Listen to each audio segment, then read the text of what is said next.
اور پھر ہم نے انٹر منسٹریل کمیٹیز کانسٹیٹیوٹ کی ہیں. تو آنے والے وقتوں میں دیکھیں گے جو معاملات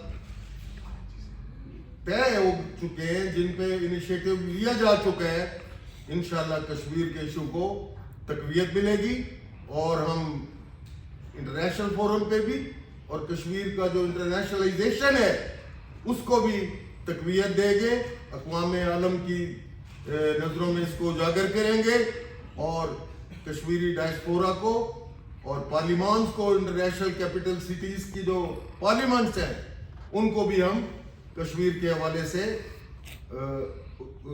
ایک میسج دیں گے, اور ایک بہتر انداز میں اس ایشو کو ہماری استدعا ہوگی کہ بین الاقوامی برادری اس کو انٹرنیشنل ایشو سمجھتے ہوئے ریزالو کرے اور اپنے پریشرز ڈالے. فراڈولنٹ شام الیکشن ہوئے ہیں, کھٹ پتلی حکومت کا وجود اب عمل میں آیا ہے, وہ آلٹرنیٹ نہیں ہے پلبیسائٹ کا, right of self determination to the Kashmiris کا, وہ ان کا حق ہے, انٹرنیشنل رائٹ ہے یونائٹڈ نیشن سیکورٹی کونسل کے ایجنڈے کے تحت. تو اس سلسلے میں اگر آپ دیکھیں تمام ہتھ کنڈوں کے بعد بی جے پی برے طریقے سے Indian illegal occupied Jammu and Kashmir میں اس نے شکست کھائی ہے. This is the backlash of Modi سرکار political decisions and constitutional decision. ہم یہ چاہتے ہیں کہ ہم دنیا کی توجہ مبذول کریں. کشمیر وہ دھرتی ہے جہاں پہ ہزاروں سال کا کلچر ہے.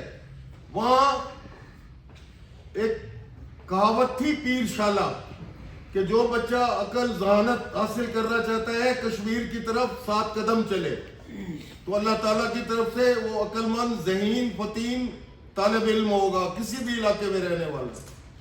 اس ساری صورتحال میں آج یہ دیکھیں کہ جو کشمیر کی صورتحال ہے, ہم نہیں سمجھتے کہ وہ انسانی تقاضوں کو, انصاف کے تقاضوں کو, عالمی برادری کے انصاف کے تقاضوں کو پورا کرتی ہے.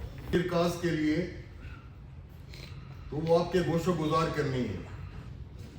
جیسا کہ آپ کو علم ہے یہ یونائٹڈ نیشنز کے ایجنڈا پہ سب سے پرانا ایجنڈا ہے. یونائٹڈ نیشن پہ یونائٹڈ نیشن سیکورٹی کونسل کے حوالے سے جو ریزولوشنز پاس ہوئے تقریباً 1948 سے شروع ہو کر 1998 تک 22 ریزولوشنز پاس ہوئے. لیکن ہم سمجھتے ہیں کہ اقوام عالم کی بے حسی ہے. یہ ریجنل ایشو نہیں ہے, یہ لوکل ایشو نہیں ہے, یہ انٹرنیشنل ایشو ہے. پاکستان کے لیے یہ ایک نوبل کاز ہے, نیشنل کاز ہے, اور کشمیر ایشو کو کسی بھی صورت میں بیک برنر پہ نہیں پھینکا جا سکتا. یہ پاکستان کا انکمپلیٹ ایجنڈا ہے. ہماری اقوام عالم سے, عالمی برادری سے یہ گزارش ہے کہ جس طرح غزہ میں ظلم و ستم اور ہیومن رائٹس کی وائلیشن اور شہداء کے حوالے سے ان کی قربانیاں, قید و بند کی صورتیں, اسی طرح کشمیر میں بھی وہی اشر ہو رہا ہے, ریپلیکا ہے جو اسرائیل غزہ میں کر رہے ہیں, مودی سرکار کشمیر میں کر رہی ہے. کو جوڑنے کے لیے یہ آواز ہر سطح پہ اٹھائیں گے. جیسا کہ چیئرمین صاحب نے بتایا کہ ہم نے آزاد جموں کشمیر کا دورہ کیا, وہاں پہ ہماری بہت اچھی میٹنگ ہوئی, اور ہمیں خوشی ہے اس بات کی کہ یہ کشمیر کمیٹی جو کہ پاکستان میں اپنی ایک انفرادی منفرد اور انتہائی اہمیت کی حامل کمیٹی ہمیشہ سے سمجھی جاتی ہے. اور جب یہ کمیٹی تشکیل پائی تو نواب نصر اللہ خان اس کو ہیڈ کر رہے تھے, اور اس کے بعد مولانا فضل الرحمان صاحب اور دیگر کئی ہمارے سیاسی اکابرین اس کے چیئرمین رہے. تو اس کی بڑی ایک انفرادی حیثیت ہے پاکستان میں کشمیر کاز کے حوالے سے اور اس کو بلند کرنے کے حوالے سے. یہ جو ہمارا دورہ تھا یہ پہلا کشمیر کمیٹی کا